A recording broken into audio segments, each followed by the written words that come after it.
Pakistan super league 2025 की draft में 4 टीमें टॉप पाकिस्तानी प्लेयर पिक नहीं कर सकेंगी। इसकी वजह क्या है और जो ड्राफ्ट के कवानीन हैं वो दर हकीकत क्या हैं, उसके मुताबिक हर टीम के पास क्या क्या चॉइसेस हैं, उसका हम जायज़ा लेते हैं।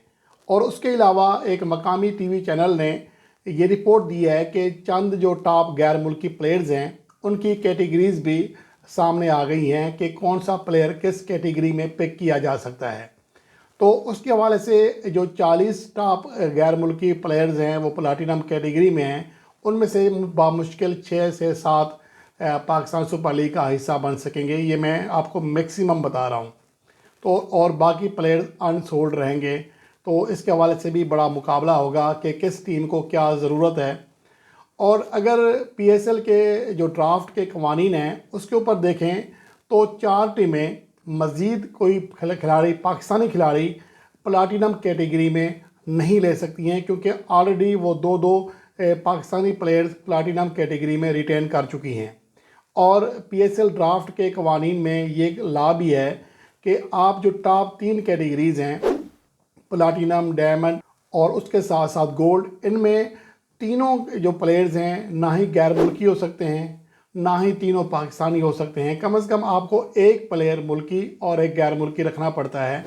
और चूँकि जो 4 फ्रेंचाइजेज़ हैं जिनमें इस्लामाबाद यूनाइटेड, लाहौर कलंदर, पेशावर ज़ल्मी और मुल्तान सुल्तान्स प्लाटिनम में दो दो पाकिस्तानी प्लेयर्स को रिटेन कर चुकी हैं, इसलिए उन्हें अब गैर मुल्की प्लेयर ही पिक करना है। वो लोकल यानी कि पाकिस्तानी प्लेयर इस कैटेगरी में पिक नहीं कर सकते। दूसरी जानब अगर आप कराची किंग्स और कोयटा ग्लैडिएटर्स को देखें तो उनका कोई खिलाड़ी प्लाटिनम कैटेगरी में रिटेन ही नहीं किया गया, तो उन्हें अब ज़्यादा निगाहें गैर मुल्की प्लेयर्स के ऊपर भी रखना पड़ेंगी। मकामी प्लेयर्स भी लाजमन एक एक जो लोकल प्लेयर है वो पिक करना पड़ेगा। तो ये एक सूरत हाल बन रही है। ये सारे रूल्स फॉलो करते हुए हर टीम ड्राफ्ट करेगी। और जैसा कि आप जानते हैं कि हर टीम प्लाटिनम से 3, डायमंड से भी 3, गोल्ड से भी 3 प्लेयर ले सकती है।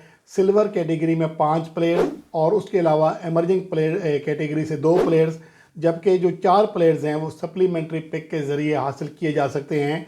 तो एक टीम को ज़्यादा से ज़्यादा 20 प्लेयर्स का स्क्वाड बनाने की परमिशन है। और अमूमन 18 से 19 खिलाड़ी हर सीज़न में हर टीम का हिस्सा बनते हैं, लेकिन वो 20 तक जा सकते हैं। सप्लीमेंट्री पैक का भी तरीक़ेकार है। और उसके अलावा एक और रूल है कि अगर कोई खिलाड़ी किसी को ब्रांड एम्बेसडर बना दे तो उसकी जो कैटेगरी है उसको एक दर्जा नीचे करके वो अपने पास रख सकता है या रिटेन कर सकता है, जैसा कि लाहौर कलंदर ने हारिस रऊफ के मामले में किया। वो प्लाटिनम कैटेगरी का प्लेयर था लेकिन उसे डायमंड कैटेगरी में पिक किया, साथ ही उसे अपना ब्रांड एम्बेसडर बना दिया।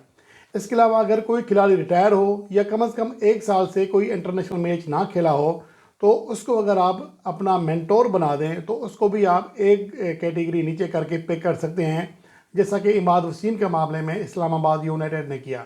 तो ये रूल्स हैं, जो कुछ चेंजेस भी हुई हैं इस बार रूल्स में। तो ये ड्राफ्ट इसके मुताबिक जो है ड्राफ्ट की जाएगी, तमाम जो टीमें हैं अपने स्क्वाड में इंतखाब करेंगी। अब आते हैं गैर मुल्की प्लेयर्स की फहरिस्तें जो कि प्लाटिनम कैटेगरी में हैं। जिन टॉप प्लेयर्स के नाम सामने आए हैं उनमें David Warner, Matthew short, scene Abbott, mark Chapman, Mustafizur Rahman, Mujibur Rahman, Shakib उल Hasan, Chris land, Durrell Mitchell, Adam mail, Tim Southee और उसके साथ साथ कौशल मेंडस, डेविड वेले, उस्मान ख्वाजा, जिक Karale, Jason Roy, Michael Bracewell और एलेक्स हेल्स, इनके नाम आए हैं। ये प्लाटिनम कैटेगरी में शामिल किए गए हैं। और उसके अलावा 6 ऐसे खिलाड़ी हैं जो कि डायमंड में हैं, लेकिन उन्हें आप प्लाटिनम में पिक कर सकते हैं, लेकिन बाकी प्लेयर्स को आप डायमंड या गोल्ड ही में पिक करेंगे। और मजमूई तौर पर जो प्लेयर्स की तादाद है 40 गैर मुल्की टॉप प्लेयर्स हैं जो कि प्लाटिनम में हैं।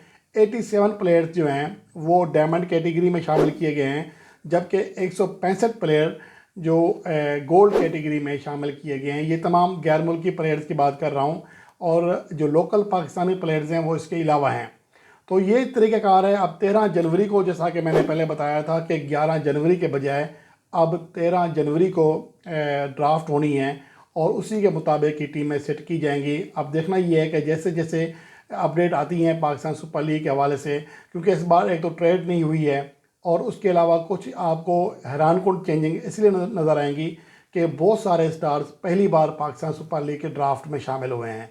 उम्मीद करते हैं कि गुज़श्ता सीज़न के मुकाबले में PSL का आने वाला सीज़न ज़्यादा दिलकश होगा, ज़्यादा पुरकशिश होगा और ज़्यादा जानदार होगा।